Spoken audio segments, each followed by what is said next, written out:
Welcome back to And Sometimes Why, and today I want to talk about what Josh Hart just said.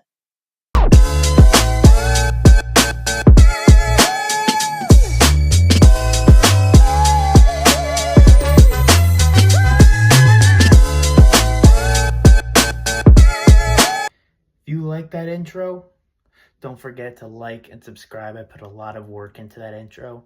It took almost a minute of filming that I'll never get back in my life. So don't forget to like and subscribe if you're new and enjoy the video. So, for those of you who haven't seen it, let's roll the clip. I'm never a huge analytics guy.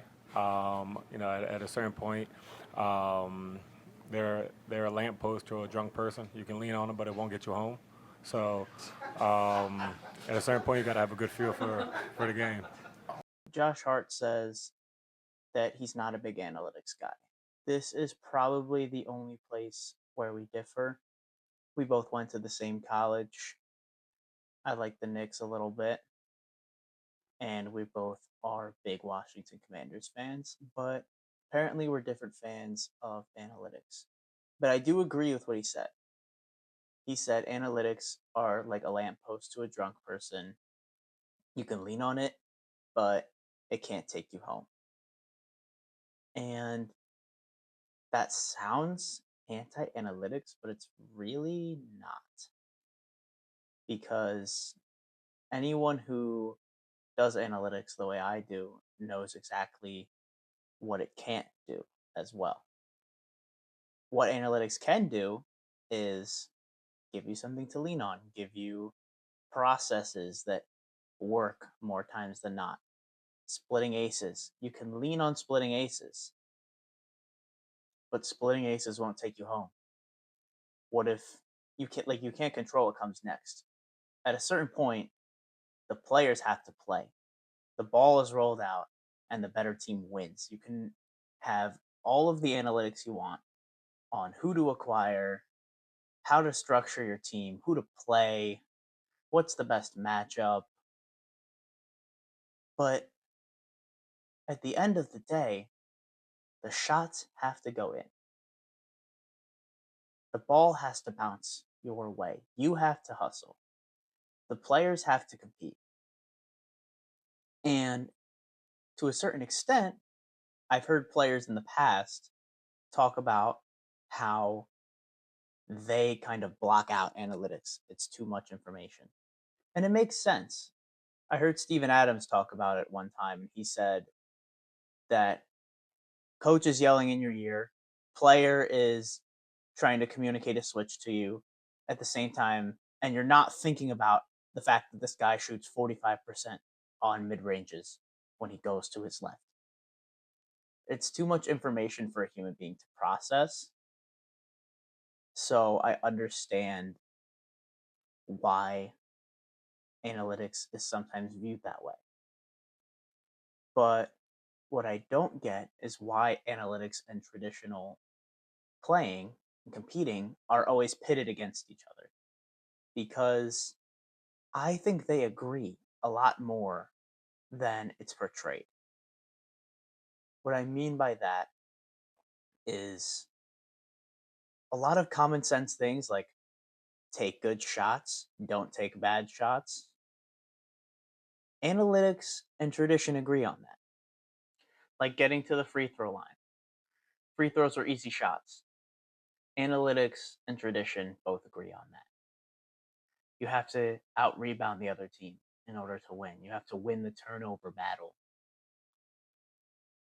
These are things like analytics doesn't have to be somebody's value over replacement player or their LeBron or their Raptor or their rate adjusted plus minus. And we can get into that if you guys want to.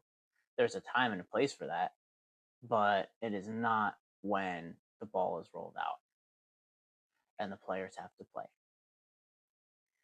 But the drunk person needs the lamppost. You can't not have the lamppost. If you don't have the lamppost, you fall and you look stupid. Analytics is that lamppost that allows a team to have something grounded, have an identity. But when you're drunk, you should not take yourself home. And I think analytics and tradition would both agree when you're drunk, you shouldn't drive.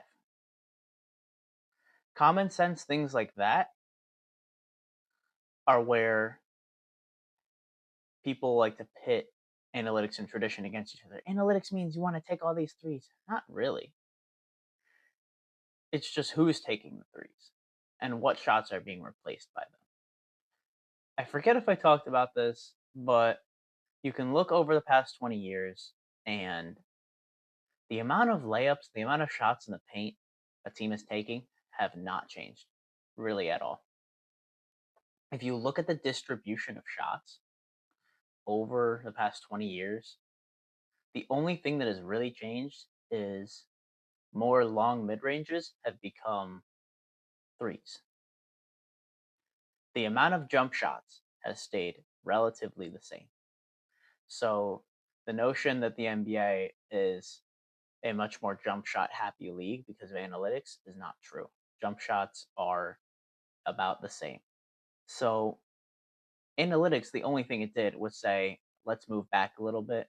Let's not have our backup center brick 2 mid-range shots every game. A team that doesn't have analytics, a team that does not use it, will be worse off because they will be taking more mid-range shots instead of threes. And they will be less efficient over a large sample size. These are things that have been proven. Now, does that mean you never have to take mid range shots or you have to take threes always? No. You take what's given to you. But the way your shots are distributed over a 82 game season should change. And the league has reflected that. And you wonder why offenses do so well. It's not because the players don't play defense. They get paid millions of dollars. They're definitely trying to play defense. You could see in the playoffs too. The reason why offense has gone up so much is because of analytics, because teams have leaned on it to become more efficient. Does it take you home? No. Exhibit A, 2018 Houston Rockets. They almost did what historians will look back on and say was the impossible, the greatest team ever assembled on paper. At one point, the Rockets were up 3-2 in the series against the Warriors. And Chris Paul gets injured. Regardless of that, they're up in game 7. And they miss 27 straight threes.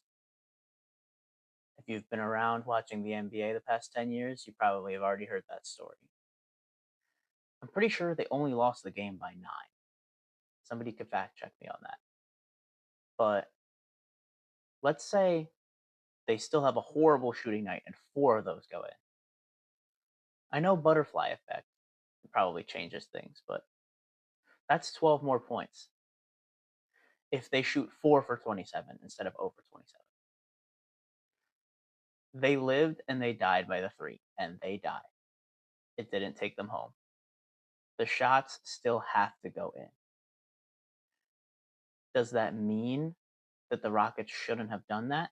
No. I will stand by this. This is one of the few things on this channel, on and sometimes why, that I will always stand by, is that the 2018 Rockets did nothing wrong in terms of taking 27 straight threes and missing them. They just got extremely unlucky. Like I said, if 4 of those shots, if they shoot 4 for 27, that could be the difference in them winning or losing. And 4 for 27 is pretty bad. They just got the worst break at the worst possible time. And if you ever hear me say on this channel or in person that the Rockets shouldn't have done that, call the authorities. It's an imposter. It's not me. because I will stand by that take forever. If a few more of those shots go in, analytics beats the greatest team ever assembled. But it didn't. It didn't take you home because the shots still have to go in. The players have to play. They just didn't this time. Cool. You split the aces. Dealer gives you a couple bad cards. What are you going to do? Sometimes that just happens. We talked about this in the EPA and shot quality video. Analytics, you can lean on EPA and shot quality as analytical tools, but that doesn't help you in that present moment when it's 3rd and 5 in a tie game on your own 20-yard line. That doesn't help you when you're standing open in the corner, time is running out, and you're down by 2. At a certain point, we are human beings, and we can't analyze human beings and be 100% right about it all the time. That wouldn't even be fun.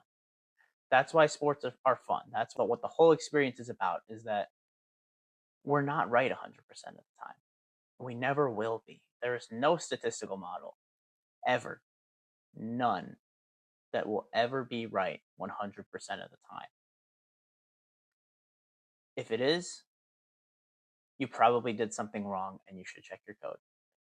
Josh Hart is right. But that doesn't mean that analytics are bad.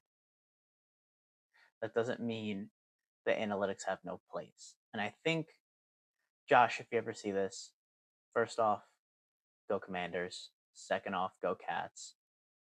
Third of all, I hope and think you would agree that there is a place for analytics.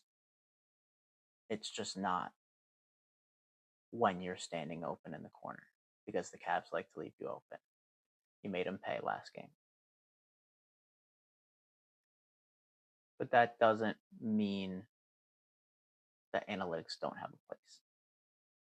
You can get the same amount of points shooting 30% from 3 and 45% from mid-range. The actual percentages for a long 2 and a 3 are not very different. So long 2s by default kind of just become very inefficient shots unless you're Kevin Durant. What I want you guys to take away, I agree with Josh Hart. You have a lamppost. You can lean on it. It can't take you home. You need to take an Uber. The shots need to go in. But if you go to lean and there's no lamppost, you're going to fall over. The other drunk person that has a lamppost is not going to fall over. That person will get home easier than the person that doesn't have that lamppost to lean on. This isn't sometimes why I hope you guys learned something today.